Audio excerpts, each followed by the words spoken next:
Hey everyone, we're in section 45 this week. This is insight number 2, coming to you however you watch them. Most of you will see this on a Tuesday. So, we're in section 45, we've done verse 7, we're going to go over to verse 26. But before that, it's interesting at the end of 16, talking about like the signs of the times and what's coming. I don't know, people get really caught up in that. We're going to discuss that a bit later.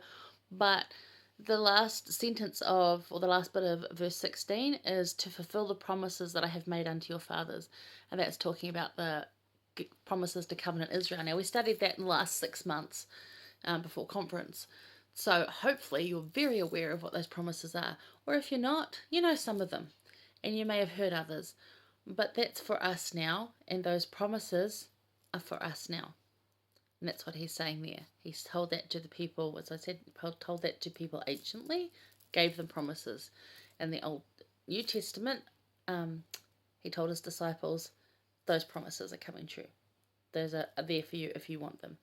And in the restored church now, in 1831, he's saying right now, those promises are being made true for you. And in a way they never have before. They are more full.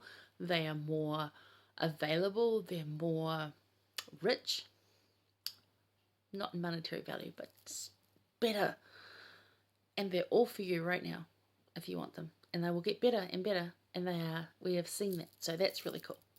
That's one of those things you want to look at over like the 3 chapters. So Matthew 45, Joseph Smith translation of Matthew 45, and Doctrine and Covenants 45.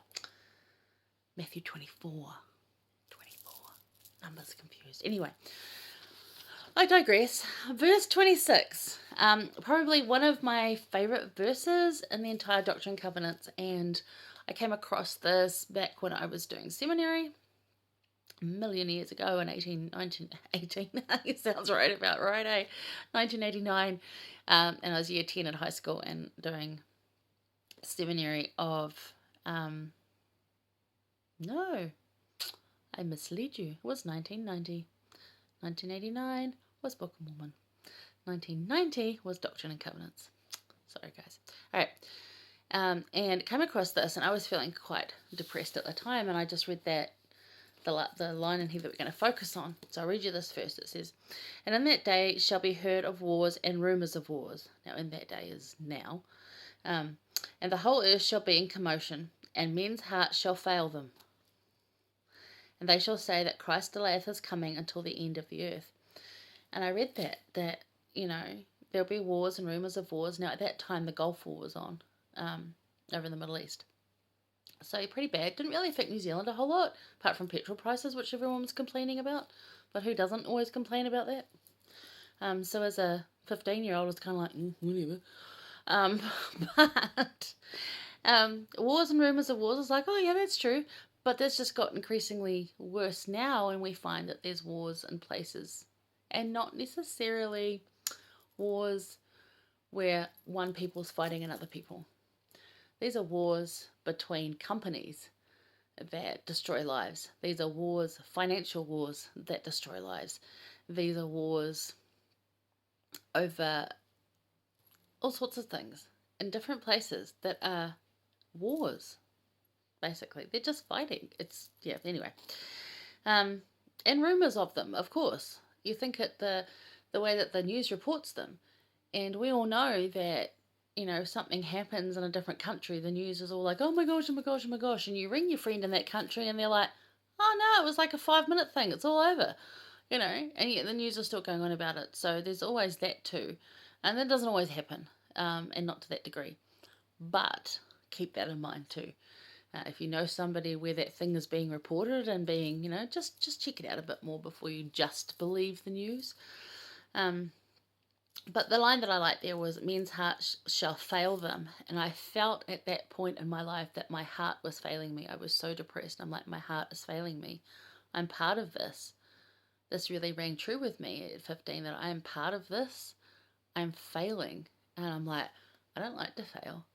I was really good at school. I had good grades. I had a miserable home life at that point, and I was going through a whole lot. Probably the most, those 2 years, probably the most harsh to deal with. However,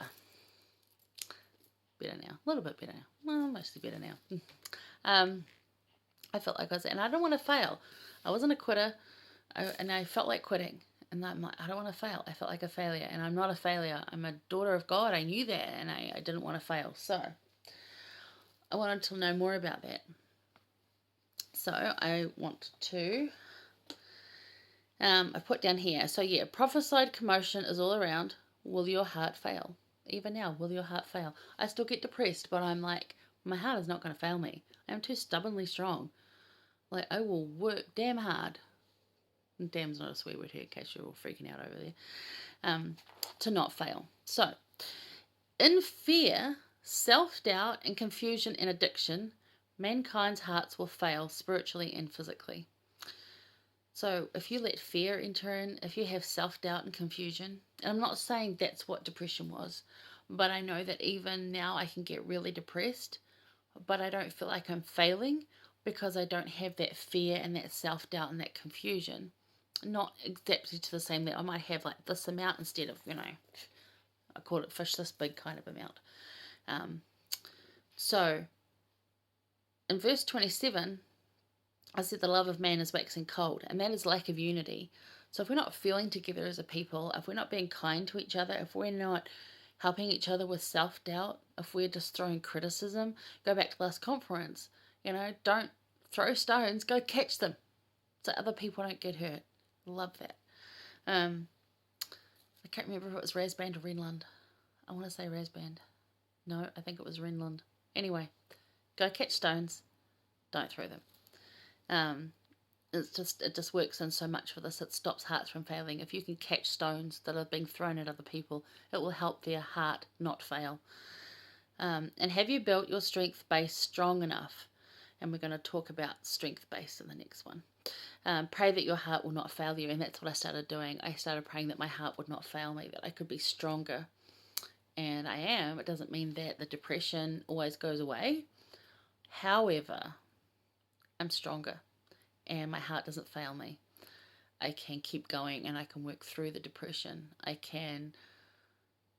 know how to deal with it better. I know how to do things that counteract what's going on with that, and to dissect it and to get help at the times I need it. So my heart is not failing me, and I continue to pray that my heart will not fail me. I don't want to be that. And I don't think anybody wants to be that. So pray for that specifically, that your heart will not fail you and that you can be strong enough. It is so important. Elder Holland said, don't you give up. Don't you quit. This always makes me cry. I don't want to start crying. This is a talk that he gave that he says it a lot. But this one, and it gets repeated a lot on YouTube and Instagram and Facebook. I see it a lot. But he's very true. Okay. I won't say it as good as him. He's always better. He's got stuff. You know what he's got. Don't you give up. Don't you quit. You keep walking. You keep trying. There is help and happiness ahead. It will be all right in the end. Trust God and believe in good things to come, because they will come, basically. And that's an amazing talk. Goes right along with Like a Broken Vessel. Best talk I think ever. Probably that and Fourth Fall Last Door. Probably my two faves. I've probably got lots of favourites, but those are the two that I don't know, they influenced my life a lot. Oh, and this one by Joy, by President Nelson before he was President Nelson. Well, he was president of the Quorum of the 12. It's Joy. It's on Joy. I don't know what the name of it is though. It's just on Joy. Yeah, so pray for that. I've gone way over time on this one. Sorry guys, but one of my fave scriptures ever. Alright, I'll see you for number 3.